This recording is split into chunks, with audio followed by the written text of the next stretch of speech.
할렐루야. 9월 7일 화요일 온라인 새벽예배 오신 여러분 환영하고 축복합니다. 오늘 우리가 함께 나눌 말씀은 갈라디아서 3장 19절부터 29절까지 말씀입니다. 여러분, 그림자에는 그림자의 실체가 있습니다. 그림자는 그 실체의 존재를 입증하지만 그림자가 실체를 대신할 수는 없죠. 왜냐하면 진정한 능력은 실체에 있지 그림자에 있지 않기 때문입니다. 우리가 계속해서 보고 있는 이 갈라디아 공동체는요, 이 자신들이 바울로 인해서 예수 그리스도의 실체를 누렸음에도 그들은 율법인 그림자를 계속해서 붙잡으려 하고 있다는 것입니다. 바울은 먼저 오늘 본문을 통해서 율법을 주신 목적과 그 기능을 말하고 있습니다. 이 율법은 죄의 해결이 아닌 죄를 깨닫게 하기 위해 만들어 주신 것이죠. 우리가 잘 알고 있는 것처럼 인간은 죄인이기 때문에 하나님을 더 알아야 하고 이 선과 악의 기준점을 제시받아야 합니다. 그리고 그것을 통해서 인간이 얼마나 제한된 존재인지를 알게 되는 것이죠. 율법은요, 바로 그 인간이 얼마나 죄인인지를 깨닫게 하고 또 구원의 길이 어디에 있는지 보여주는 거기까지만 역할을 하는 것이죠. 하지만 율법이 구원을 줄 수는 없는 것입니다. 구원의 길이 어디에 있는지만 보여줄 뿐이지 구원을 직접 줄 수는 없는 것이죠. 예수님이 율법의 완성이고 예수님이 율법 그 자체이기 때문에 율법은요, 예수님의 그림자일 뿐입니다. 그렇기 때문에 율법은 예수님이 오시기 직전까지만 그 기능을 하는 것이죠. 이 바울은 두 번째로 오늘 본문을 통해서 이런 이야기를 합니다. 율법은 인간을 예수께 안내하는 초등교사에 불과하다. 우리가 구원을 받는 것은 믿음으로 말미암아 예수님을 통해서 구원을 받는 것이다 라는 것이죠. 믿음으로 말미암아 의롭게 함을 얻는 것이다.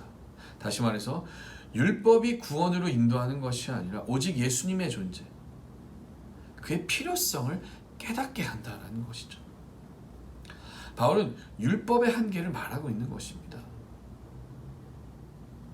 우리가 결코 율법을 지키는 것을 통해서 구원을 얻을 수 없다라는 것을 말하는 것이죠.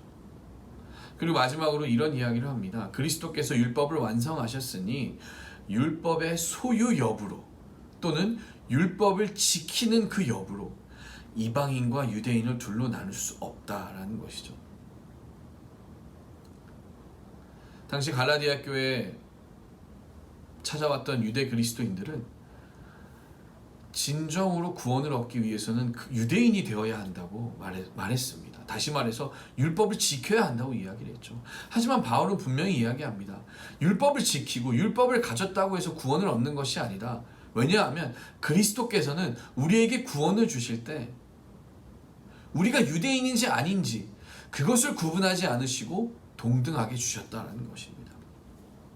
그리스도의 신실함으로 이제 이방인과 유대인을 가르는 그 담이 무너졌기 때문에 둘은 모두 그 안에서 죽었고 다시 새 생명으로 태어났다는 것이죠. 그렇기 때문에 그리스도 안에서 유대인과 이방인은 하나인 것입니다. 율법은 이방인과 유대인을 나누죠. 하지만 그리스도를 믿는 것, 즉 예수 그리스도의 그 사건은요, 우리를 하나 되게 하셨다라고 말하고 있습니다. 그래서 28절에 이렇게 말합니다. 너희는 유대인이나 헬라인이나 종이나 자유인이나 남자나 여자나 다 그리스도 안에서 하나이니라. 아멘. 그리스도를 믿는 그 믿음으로 하나가 되어 차별의 담을 헐고 모두 약속의 유업을 받을 자로 예수님이 부르셨다는 것입니다. 결국 바울은요, 그리스도와 연합하여 성령을 따라 사는 것이 바로 하나님의 자녀가 된 것이고 그리스도인이 된 것이지 율법의 준수 여부나 그것을 가졌고 안 가졌고 그 소유 여부에 따라서 하나님의 자녀가 되고 안 되는 것을 말하는 것이 아니다. 바울은 이것을 이야기하고 있는 것입니다. 복음의 진리는 성별의 차이 혹은 사회적 신분을 떠나서 동일하게 부어지는 하나님의 사랑이다. 하나님의 은혜이다. 그리스도를 믿는 자는 누구든지 아브라함의 자손이여 곧 하나님의 자녀이다. 이것을 말하고 있는 것입니다. 종이건 자유인이건 남자건 여자건 모두 다 구별 없이 하나님의 공동체 안에 들어올 수 있다. 사실 이 이야기는요, 당시 배경을 봤을 때는 엄청난 메시지가 되는 것입니다. 굉장히 논란을 일으킬 수밖에 없는 메시지죠. 하지만 바울은 분명했습니다. 그리스도 안에서는 모두가 하나이다. 율법이 우리를 구원의 길로 이끄는 것이 아니다. 사랑하는 성도 여러분, 누구든지 그리스도를 믿는 자들은 구원을 얻는다 라는 이 메시지가, 이 복음이 우리의 삶에는 어떤 영향을 줄까요? 갈라디아 교회는 이미 복음을 들었지만 다시 또 복음을 들어야 했습니다. 왜요? 흔들렸기 때문이죠. 우리도 마찬가지입니다. 복음을 한번 들었다고 해서 끝나는 것이 아닙니다. 늘 듣고 늘 상고해야 하는 것이죠. 이 날마다 복음의 원리를 상고하며 고민하며 기도하며 말씀을 묵상함으로 내 삶을 새롭게 해야 하는 것입니다. 그렇게 우리를 새롭게 하는 하나님의 사랑과 그리스도의 희생, 그 하나님의 은혜인 그 복음이 우리 안에 날마다 리프레시가 되어야 하는 것이죠. 그렇기 때문에 우리는 그것에 날마다 감사하고 묵상하고 상고하고 기도하며 그렇게 우리는 그리스도 안에서 살아가야 하는 줄 믿습니다. 사랑하는 성도 여러분, 갈라디아 교회에 전했던 복음은 오늘날 우리에게 동일하게 전해져 있습니다. 그리고 갈라디아 교회를 흔들었던 그 많은 소리들은 오늘날 이 세상 가운데서도 계속해서 우리 안에게 들려옵니다.